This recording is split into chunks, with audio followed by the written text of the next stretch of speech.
اللهم انفعنا بما علمتنا وعلمنا ما ينفعنا وزدنا علما. بیٹے موبائل بند کر دو، بند کر دو جمعہ سونے سے.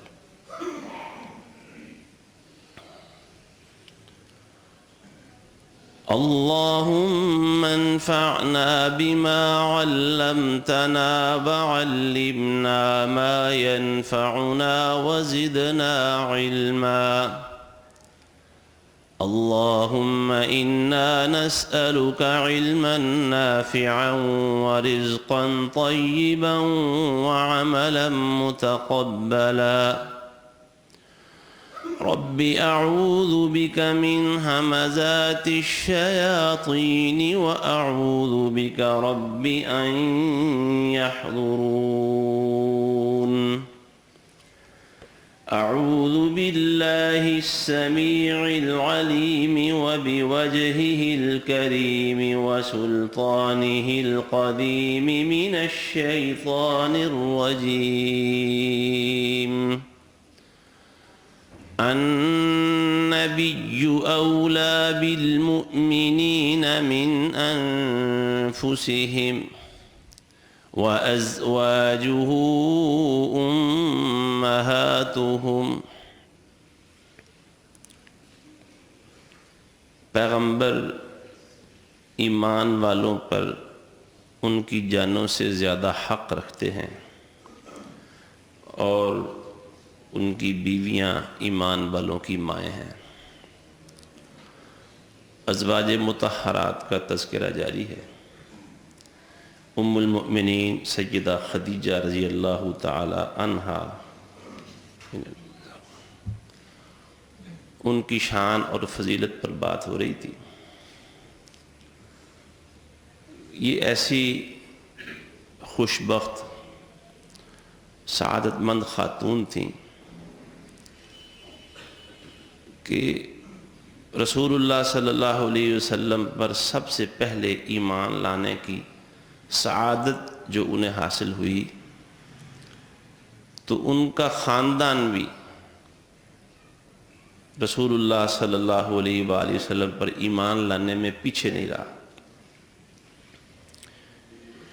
یہ بات آپ جان چکے ہیں کہ جب نبی علیہ السلام پر پہلی وحی نازل ہوئی اور آپ گھبراہٹ میں، خوف میں گھر تشریف لائے، سارے احوال اپنی بیوی کو خدیجہ رضی اللہ عنہا کو سنائے. وہ آپ کو ورقہ بن نوفل کے پاس لے گئے. تو ورقہ بن نوفل کون تھے؟ سیدہ خدیجہ رضی اللہ تعالیٰ عنہا کے چچا زاد بھائی تھے. انہوں نے اس بات کا اظہار کیا، کاش کہ میں اس دن زندہ رہتا جس دن آپ کو مکے والے لوگ یہاں سے نکالیں گے، اور اس دن میں آپ کی مدد کرتا. اسی طرح خدیجہ رضی اللہ تعالی عنہا کی اولاد جو پہلے خامن سے تھی، ان کی بھی بڑی خدمات ہیں اسلامی حکومت کے قیام میں، رسول اللہ صلی اللہ علیہ وسلم کی زندگی میں بھی اور آپ کی زندگی کے بعد خلافت راشدہ کے زمانے میں بھی. حضرت زبیر بن عوام رضی اللہ تعالی عنہ جو عشرہ مبشرہ میں شامل ہیں، 10 وہ صحابہ جن کو رسول اللہ صلی اللہ علیہ وسلم نے جنت کی بشارت سنائی تھی ایک ہی موقع پر، ان میں حضرت زبیر بن عوام رضی اللہ تعالی عنہ بھی شامل ہے. یہ زبیر بن عوام رضی اللہ تعالی عنہ حضرت خدیجہ رضی اللہ تعالی عنہا کے حقیقی بھتیجے ہیں، یعنی یہ بھی خاندان ہوا. ان کے ایک بھائی بھی رسول اللہ صلی اللہ علیہ وسلم پر ایمان لانے والوں میں شامل ہیں. تو یہ فضیلت صرف حضرت خدیجہ رضی اللہ تعالی عنہا کے حصے میں ہی نہیں آئی اسلام کی خدمت کرنے کی، بلکہ ان کے خاندان کو بھی یہ فضیلتیں حاصل رہی ہیں. نبی کریم صلی اللہ علیہ وآلہ وسلم کے ایک داماد ہیں سیدہ زینب رضی اللہ تعالی عنہا کے خاوند، آپ کے اولین داماد ابو العاص. ابو العاص کون ہیں؟ یہ خدیجہ رضی اللہ تعالی عنہا کے بھانجے ہیں. ابو العاص خدیجہ رضی اللہ تعالی عنہا کے حقیقی بھانجے ہیں. انہیں رسول اللہ صلی اللہ علیہ وسلم کی دامادی کا شرف بھی حاصل ہوتا ہے، اور ظاہر ہے کہ وہ صحابی بھی ایمان لے آئے تھے، مسلمان ہو گئے تھے۔ تو آپ تمام خاندان میں حضرت خدیجہ رضی اللہ تعالیٰ عنہ کے اطراف میں دیکھیں تو بڑی بڑی نامی گرامی شخصیات، اولین زمانے میں اسلام قبول کرنے والے، اسلام کی خاطر قربانیاں دینے والے، بڑی بڑی فضیلتیں اور مرتبے حاصل کرنے والے، رسول اللہ صلی اللہ علیہ وسلم کے ساتھ رشتہ داری میں جڑ جانے والے بہت سارے لوگ شامل ہیں جو حضرت خدیجہ رضی اللہ تعالیٰ عنہ کے خاندان۔ اور ویسے یہ بات پہلے بھی عرض کی کہ خدیجہ رضی اللہ تعالیٰ عنہ کا جو خاندان ہے وہ بھی رسول اللہ صلی اللہ علیہ وسلم کے خاندان، قریش جو بڑا خاندان ہے، یہ اسی کی ایک شاخ میں سے ہے، خدیجہ رضی اللہ تعالیٰ عنہ۔ اور ان کو جو جو مرتبے، مقام اور فضیلتیں حاصل ہیں، ان میں یہ بات کوئی کم نہیں ہے کہ رسول اللہ صلی اللہ علیہ وسلم کے پاس جبریل امین تشریف فرما ہے، اور وہ نبی علیہ السلام کو فرما رہے ہیں کہ اے پیغمبر صلی اللہ علیہ وسلم، اللہ کے نبی، آپ کے پاس یہ خدیجہ آنے والی ہیں جن کے پاس برتن ہے، اس میں کھانے پینے کی مختلف چیزیں ہیں، یعنی انہوں نے ان کے آنے کی خبر دی کہ آپ کے لیے کھانا تیار کر کے لا رہی ہیں۔ تو جب وہ آپ کے پاس پہنچیں تو انہیں اللہ کی طرف سے سلام کہیے، اللہ نے بھیجا ہے، اور خود میری طرف سے بھی سلام کہہ دیجیے۔ یہ کوئی چھوٹی شان نہیں ہے کہ اللہ ان کو یعنی جبریل امین پہلے آ گئے ہیں، ان کی آمد کی خبر دی ہے کہ وہ کھانا تیار کر کے لا رہی ہیں، جو ہی وہ آپ کے پاس پہنچے انہیں اللہ کا سلام پہنچائیے اور لگے ہاتھوں میرا بھی سلام پہنچا دیجیے گا۔ آپ اندازہ کریں کہ یہ کتنی، اللہ رب العزت جو غنی ہے، ہر چیز سے بے نیاز ہے، جس کو جو جو فضیلتیں ہیں حاصل ہیں وہ اللہ نے ہی عطا کی ہیں، لیکن دیکھیں جو اللہ غنی اور بے نیاز ہے وہ رسول اللہ صلی اللہ علیہ وسلم کی پاک بیوی کے لیے جبریل امین کے ہاتھوں، جو تمام فرشتوں کے سردار ہیں، اور اللہ نے جبریل امین کی قرآن مجید میں شان یہ بیان کی ہے مطاع ثم امین، کہ فرشتوں میں ان کا حکم چلتا ہے اور وہ بڑے امانت دار ہیں، ان کے ذریعے رسول اللہ صلی اللہ علیہ وسلم پر خدیجہ الکبریٰ رضی اللہ تعالیٰ عنہ کے لیے سلام بھیجا جا رہا ہے۔ اور یہ کوئی معمولی فضیلت نہیں ہے، رسول اللہ صلی اللہ علیہ وآلہ وسلم کو اللہ تعالیٰ نے ایسی بیویاں عطا فرمائیں۔ اور یہ بات بھی کہ آپ صلی اللہ علیہ وسلم کے ساتھ جب خدیجہ آئیں تو پھر نبی علیہ السلام کو اس زمانے میں، ابتدائے اسلام کے زمانے میں، شروع کے 10 سال آپ دیکھتے ہیں ہر آنے والا وقت تکلیفوں میں اضافے کا وقت تھا، ہر آنے والی گھڑی، ہر طلوع ہونے والا سورج نئی مصیبتیں اور مصیبتوں کے نئے طوفان لے کے آتا تھا، لیکن یہ خدیجہ رضی اللہ تعالی عنہا ہی تھیں رسول اللہ صلی اللہ علیہ وسلم جس قدر بھی غم میں اور پریشانی میں مبتلا ہو کر گھر داخل ہوتے، بس خدیجہ رضی اللہ تعالی عنہ کا استقبال کرنے کا انداز ہی ایسا ہوتا، وہ آپ کے ماتھے سے پسینہ صاف کرتی، آپ کی پیشانی وار پہ بوسہ دیتی، اور ایسی مسکراہٹ کے ساتھ اور ایسی ولولے کے ساتھ آپ کا استقبال کرتی، رسول اللہ صلی اللہ علیہ وسلم باہر کے سارے غم بھول جاتے تھے۔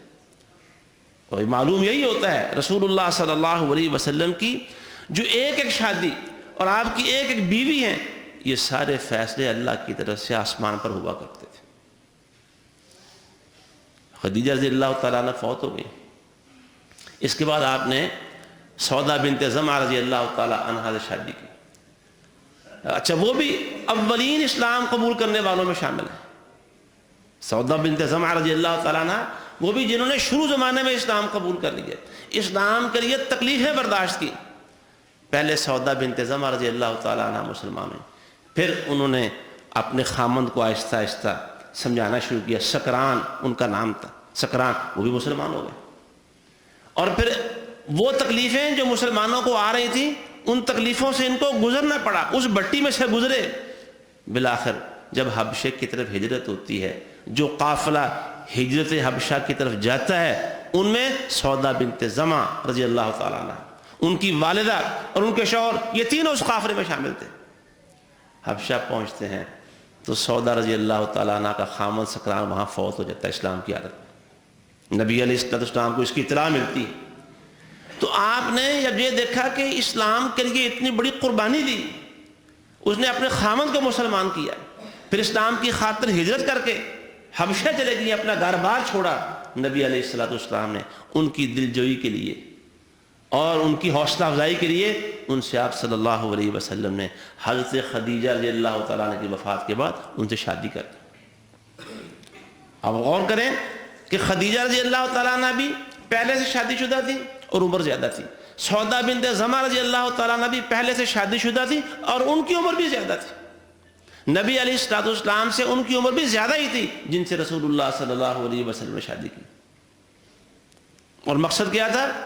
اسلام کے لیے انہوں نے جو قربانی دی ہے، پہلے تکلیفیں سہیں، پھر ہجرت کا سفر اختیار کیا، اور وہاں جا کے خامند فوت ہو جاتا ہے، خامند کا سایہ سر سے اٹھ جانا یہ بہت بڑا ایک زندگی کا مسئلہ ہوتا ہے، ہر زمانے کے اندر رہا ہے، بالخصوص جو عورتیں خامندوں کے ساتھ محبت کرتی ہوں، جہاں دل ایک دوسرے کے ساتھ ملے ہوئے ہوں، اور بیوی کے سر سے خامند کا سایہ اٹھ جائے، اس بیوی کو پتہ ہوتا ہے کہ کتنی بڑی قیامت میرے اوپر ٹوٹ پڑی۔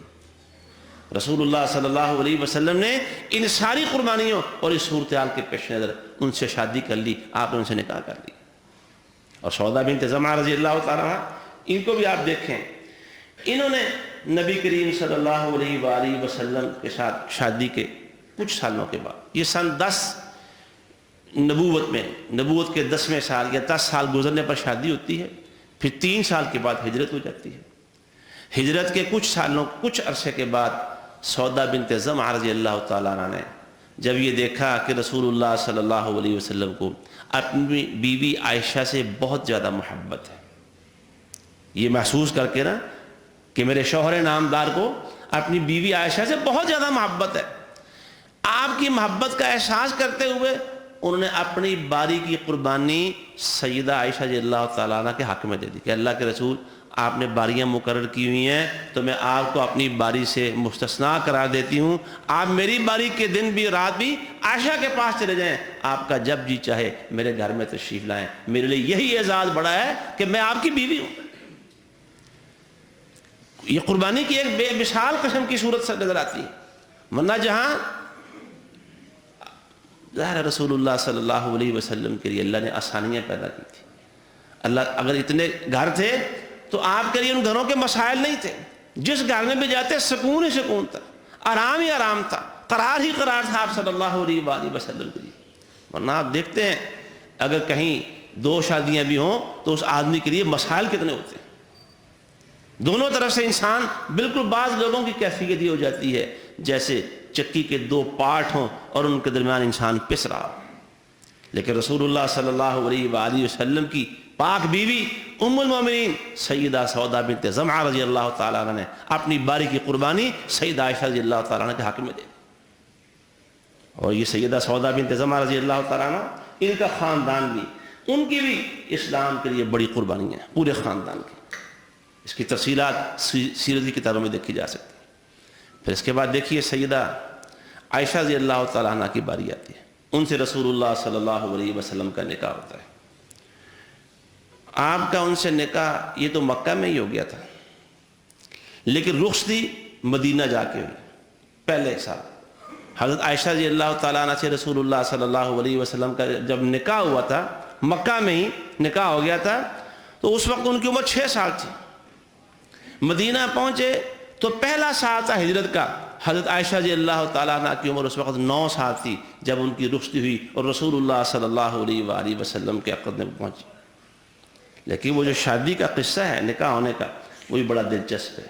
رسول اللہ صلی اللہ علیہ وآلہ وسلم نے فرمایا عائشہ رضی اللہ تعالیٰ عنہ سے، صحیح بخاری میں حدیث ہے کہ جبریل نے 3 راتیں میرے پاس ایک انتہائی ریشمی سفید ریشمی رومال کے اندر ایک تصویر لے کے آتے تھے، وہ تصویر مجھے دکھاتے رہے اور کہتے کہ اللہ کے نبی یہ آپ کی ہونے والی بیوی ہیں۔ میں نے وہ اوپر سے رومال کھولتا اور تصویر دیکھی، 3 راتیں میں دیکھتا رہا۔ تیسری رات میں نے کہا کہ اگر یہ اللہ کا فیصلہ ہو چکا ہے تو اللہ اس کو کرنے پر قادر ہے۔ صرف تصویر آتی تھی اور فرمایا عائشہ وہ تمہاری تصویر ہوا کرتی تھی۔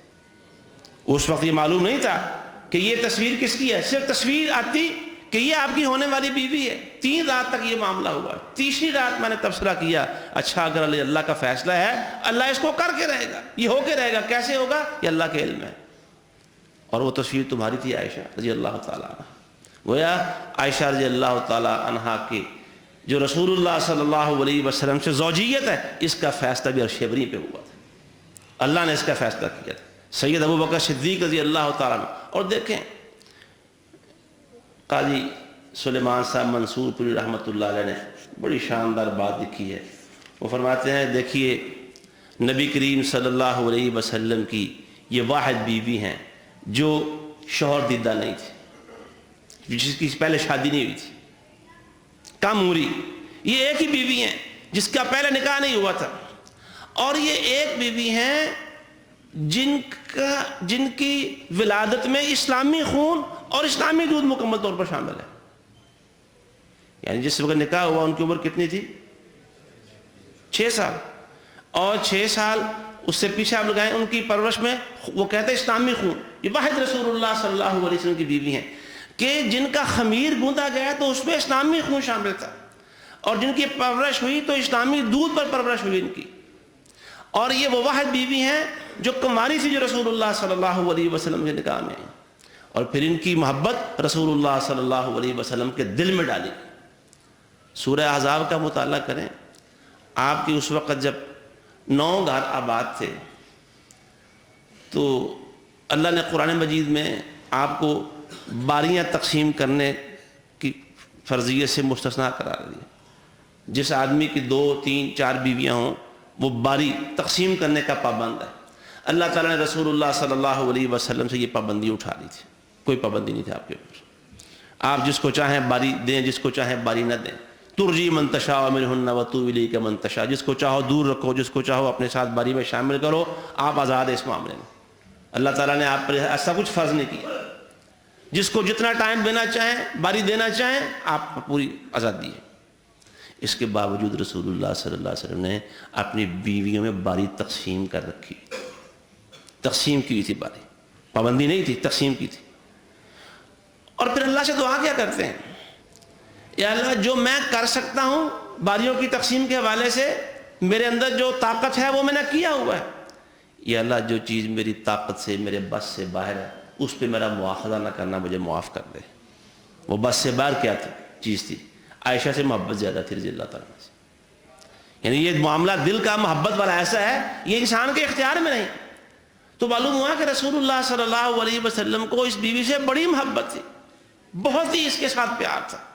ایک دن آپ نے اپنی پیاری بیٹی جو سیدۃ النساء اہل الجنہ ہے، سیدہ فاطمہ الزہرا رضی اللہ تعالیٰ عنہ، سب سے چھوٹی اور سب سے زیادہ لاڈلی بیٹی رسول اللہ صلی اللہ علیہ وسلم، جن کو یہ فخر حاصل ہے کہ وہ سیدۃ النساء العالمین ہیں اور سیدۃ النساء اہل الجنہ ہیں.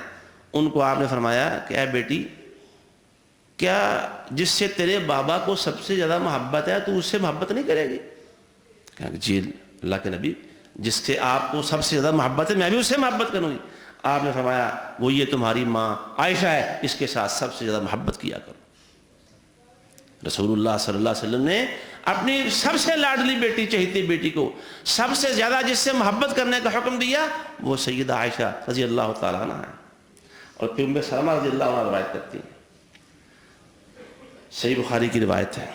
ام سلمہ کہتی ہیں رسول اللہ صلی اللہ علیہ وسلم نے فرمایا، تو وہ اللہ تعالیٰ کی وحی، وہ اللہ کا اپنا ایک پروگرام اور نظام ہے. جس طرح وحی آتی ہے، اللہ اپنی مرضی اور منشا سے جب چاہتا ہے وحی نہ بھیج دیتا ہے. لیکن یہ بات سن لو، صرف یہ اعزاز عائشہ کو حاصل ہے کہ جب میں اس کے لحاف میں ہوتا ہوں، اس لحاف میں پڑے ہوئے کے دوران وحی آنا شروع ہو جاتی ہے. یہ اعزاز اور کسی بیوی اور اس کے بستر کو حاصل نہیں. جب کسی اور لحاف اور بستر پر ہوتا ہوں تو وحی نازل نہیں ہوتی. یہ صرف عائشہ کا لحاف اور بستر ہے کہ جب میں وہاں ہوتا ہوں تو وہاں بھی وحی کا نزول شروع ہو جاتا ہے. یہ بات خود رسول اللہ صلی اللہ علیہ وسلم بیان کرتے ہیں اما جان عائشہ رضی اللہ تعالیٰ عنہ کے بارے میں. اور نبی علیہ الصلوۃ والسلام نے فرمایا جو مرد ہے نا، یہ تو بڑے بڑے باکمال ہوئے، کئی لوگ ہیں بڑے، عورتوں میں باکمال تھوڑی ہوئی ہیں. باکمال مردوں کی تعداد تو زیادہ ہے، باکمال عورتوں کی تعداد تھوڑی ہے. فرمایا مریم بنت عمران ہیں، آسیہ ہیں امرات فرعون، فرعون کی بیوی آسیہ، یہ بھی باکمال عورتوں میں ہیں. اور پھر فرمایا وفضل عائشہ علی النساء کفضل الثرید علی سائر الطعام، عائشہ کو ساری عورتوں پر فضیلت اور مرتبہ حاصل کرنے میں مثال یہ سمجھو جیسے سرید کو سارے کھانوں پر فوقیت حاصل ہے۔ سرید کیا ہے؟ گوشت، شوربے والا گوشت، اور اس پہ روٹیاں ڈال کے رسول اللہ صلی اللہ علیہ وسلم، روٹی نرم ہو جاتی ہے اس کے ٹکڑے، اور پھر وہ کھاتے تھے، وہ بڑا پسند تھا آپ کو۔ اور ویسے حقیقت میں لذیذ بھی بڑا ہوتا ہے، زود ہضم بھی بڑا ہوتا ہے۔ اگر آپ میں سے کسی کو کبھی یہ اتفاق نہیں ہوا تو یہ بنا کے کھا کے دیکھیے گا، شوربے والا گوشت اور اس پہ روٹیوں کے ٹکڑے ڈال کے نرم کر کے کھائیے، رسول اللہ کا مرغوب کھانا، سنت پر عمل ہو جائے گا، لذت بھی حاصل ہوگی اور یہ زود ہضم بھی ہوگا۔ فرمایا جو فضیلت سرید کو سارے کھانوں پر حاصل ہے، یہ کون کہہ رہا ہے؟ محمد الرسول اللہ صلی اللہ علیہ وسلم۔ وہ سرید سارے کھانوں سے افضل ہے اور عائشہ ساری عورتوں سے افضل ہے، جو باکمال ہیں ان سے بھی افضل ہے، باکمال عورتوں سے بھی افضل ہے۔ مریم بنت عمران وہ افضل فضیلت والی عورت ہیں، آسیہ بنت مزاحم فرعون کی بیوی وہ فضیلت والی عورت ہیں، اور دیگر روایتوں میں اماں جان خدیجہ رضی اللہ تعالی عنہا کا ذکر بھی آیا ہے، وہ بھی باکمال عورتوں میں سے ہیں، لیکن عائشہ ان میں سب سے زیادہ فوقیت رکھتی ہیں۔ چھوٹی عمر ہونے کے باوجود، کم عمری کے باوجود ان کو سب سے زیادہ فوقیت حاصل، اور کیا کیا فضیلتیں اور کیا کیا مقامات ہیں۔ صحابہ نے بھی اس کا اندازہ کر لیا تھا، صحابہ رضی اللہ تعالیٰ عنہ کو اس کا اندازہ ہو گیا تھا کہ اماں جان عائشہ رضی اللہ تعالیٰ عنہ کا مقام و مرتبہ کیا ہے۔ صحیح بخاری میں روایت ہے، رسول اللہ صلی اللہ علیہ وسلم سفر میں تھے، حضرت عائشہ کے پاس اسماء رضی اللہ تعالیٰ، جو ان کی بہن تھی، بڑی بہن اسماء بنت ابی بکر، ان کا ہار لے گئی سفر میں، وہ کہیں گم ہو گیا۔ ہار کی تلاش کرنے کے لیے دو صحابہ کو بھیجا، جاؤ بھی ہار تلاش کر کے لاؤ۔ وہ تلاش کرتے رہے، نماز کا ٹائم ہوا، نماز کا ٹائم گزر رہا تھا، پانی تھا نہیں، تو انہوں نے بغیر وضو کے نا دیکھا یا نماز گزر رہی ہے، ٹائم ہو رہا ہے، انہوں نے نماز پڑھ لی بغیر وضو کے۔ سفر میں تھے، پانی تھا نہیں، ہار کی تلاش کا حکم ملا ہوا تھا، ہار تلاش کر کے لاؤ، تو وہ وضو کر لیا، وضو کے بغیر نماز پڑھ لی۔ جب وہ رسول اللہ صلی اللہ علیہ وسلم تک پہنچے، اللہ تو سارے حالات کو جانتا ہے، تو رسول اللہ صلی اللہ علیہ وسلم پر اس وقت تک تیمم کی آیتیں نازل ہو چکی تھی۔ تو صحابی کیا کہتے ہیں، روایت کرنے حضرت اسید بن حضیر رضی اللہ تعالیٰ عنہ، اس موقع پر جب یہ آیتیں نازل ہو گئیں تو اماں جان عائشہ کو مخاطب کر کے کہتے ہیں جزاک اللہ خیرا، اللہ آپ کو جزائے خیر عطا فرمائے، فواللہ ما نزل بک امر قط الا جعل اللہ لک منہ مخرجا۔ اے اماں جان، اے عائشہ، آپ کے لیے جب بھی کوئی مشکل اور پریشانی کا وقت آتا ہے نا، اللہ اس سے نکلنے کا راستہ آپ کو عطا فرما دیتا ہے۔ جب بھی آپ پر مشکل آتی ہے، اللہ اس مشکل کو اپنے فضل اور کرم سے ٹال دیتا ہے۔ وَجَعَلَ لِلْمُسْلِمِينَ فِيهِ بَرَكَةً، اور جب وہ مصیبت آپ سے ٹلتی ہے اس میں اللہ مسلمانوں کے لیے برکت رکھ دیتا ہے۔ ہار گم ہونے کی مشکل آپ پر آئی، مشکل میں آپ پڑی، ادار تھا آپ کے ذمہ اس ہار کا، اور اس مشکل میں دو صحابہ بغیر وضو کے نماز پڑھتے ہیں، نتیجہ کیا نکلتا ہے؟ اللہ نے آپ کی مشکل بھی دور کر دی، ہار بھی مل گیا، اور نتیجے میں تیمم کی آیتیں مسلمانوں کے لیے سہولت اللہ تعالیٰ نے اتار دی۔ وجہ کون بن رہی ہیں؟ سیدہ عائشہ رضی اللہ تعالیٰ۔ اور یہ جو مشکل والی بات ہے، مشکل آپ پر آتی ہے، اس سے بڑی مشکل کیا ہو سکتی ہے؟ جب عائشہ رضی اللہ تعالیٰ عنہ پر ایک غزوے کے دوران آپ پر منافقین نے بہتان لگا کر ایک بہت بڑا بہتان کھڑا کیا، وہ کوئی چھوٹی بات نہیں تھی۔ اور وہ واقعہ سیدہ عائشہ رضی اللہ تعالیٰ عنہ کے حوالے سے جو ان کا رسول اللہ سے تعلق تھا، اس کو یہ بھی کہا گیا کہ وہ محبت رسول کا بہت بڑا امتحان بھی تھا۔ اور وہ بیچاری گھر میں باہر ایک طوفان کھڑا تھا، انہیں خبر ہی نہیں۔ اللہ تعالیٰ نے ان کی اسی کیفیت کو سامنے رکھتے ہوئے کہ وہ جو بالکل بے خبر ہوتی ہیں، ہر قسم کے الزام سے وہ بری و ذمہ ہوتی ہیں، والذین یرمون المحصنات، محصن پاک دامن، اور وہ جن کو باہر کے حالات کی سے آگاہی بھی نہیں ہوتی۔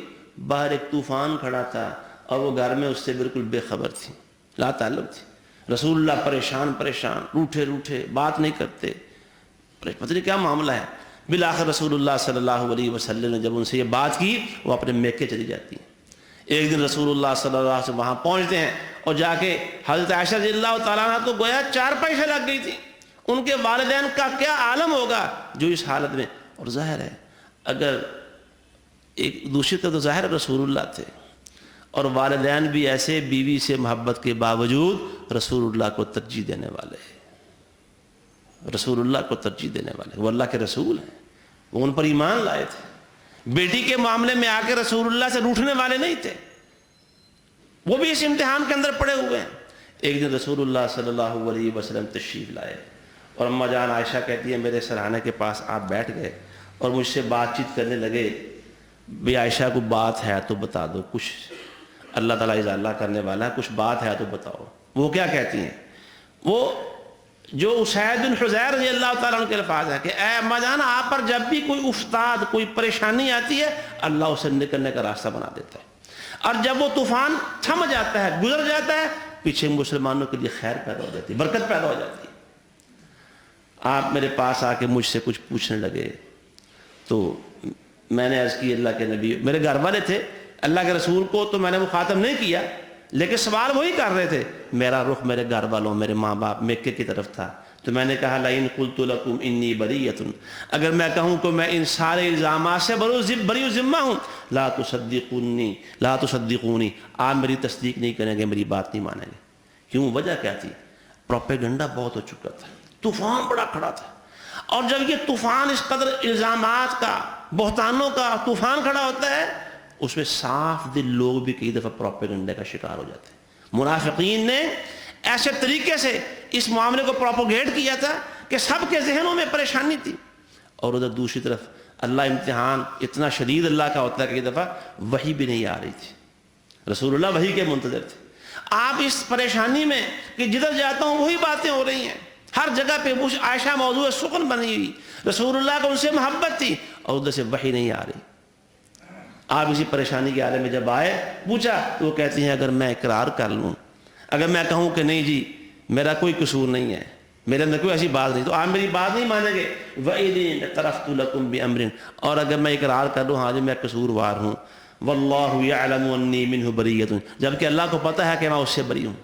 میں زبان سے کہوں کہ ہاں جی مجھ سے غلطی ہوئی ہے، لیکن اللہ جانتا ہے کہ میں اس سے بری ہوں، لَا تُصَدِّقُنِّي، آپ سارے لوگ میری بات مان لیں گے۔